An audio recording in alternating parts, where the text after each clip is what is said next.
அம்மையும் அப்பனும் தந்ததா இல்லை ஆதியின் வல்வினை சூழ்ந்ததா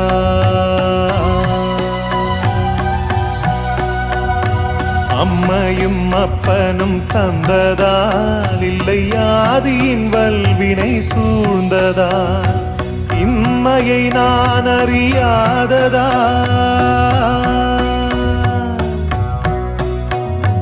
இம்மையை நான் அறியாததா சிறு பொம்மையின் நிலையினில் உண்மையை உணர்ந்திட பிச்சை பாத்திரம் ஏந்தி வந்தேன் ஐயனே என் ஐயனே பிச்சை பாத்திரம் ஏந்தி வந்தேன் ஐயனே